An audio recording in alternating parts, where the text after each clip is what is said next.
ইদানিং আমিও দিনকে খুব চালাক ভাবি, তার চতুরতায় কেটে যায় প্রতিটি ক্ষণ।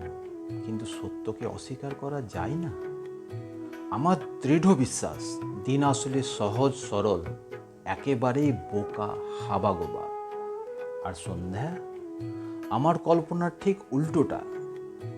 আকাশের ক্যানভাসে যেন গোধূলি রঙের খেলা, ভরে ওঠে মন এক অজানা ভালো লাগায়।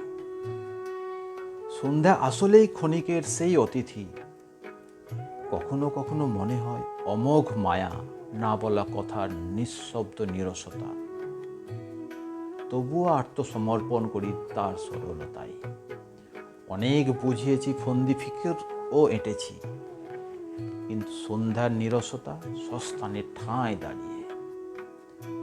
হতাশ হয়ে একদিন বুঝতে পারি, সন্ধ্যারও হয়তো আছে অল্প বিস্তর কিছু সমস্যা।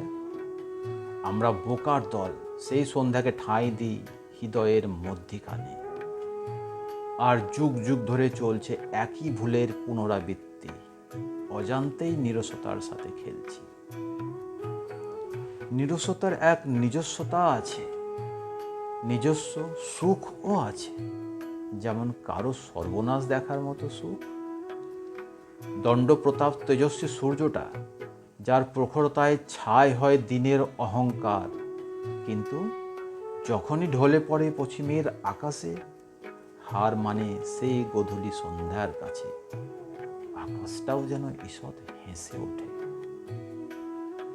সন্ধ্যার স্নিগ্ধতা আর অনুভূতিগুলো সুখ দেই মনে। হাঁটতে ইচ্ছে করে এক নতুন স্বপ্নের হাত ধরে। তার নীরবতা যেন ক্লান্ত হৃদয়ে শান্তির ছোঁয়া। আপ্লুত হয়ে জড়িয়ে ধরি বুকের মাঝে।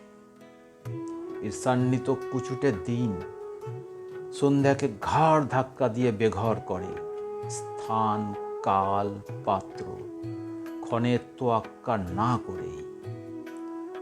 আর বাধ্য হয়ে সন্ধ্যা রাতের শিকল খটখটায়, তবুও ঠাঁই মেলে না রাতের আলিশান মহলে।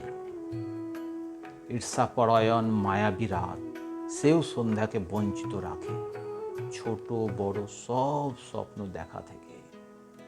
বেচারি সন্ধ্যা, না দিনের না রাতের, শুধুই এক গল্পগাথা, এক সন্ধিক্ষণের, দিনের চালাকি আর রাতের উৎপীড়নের।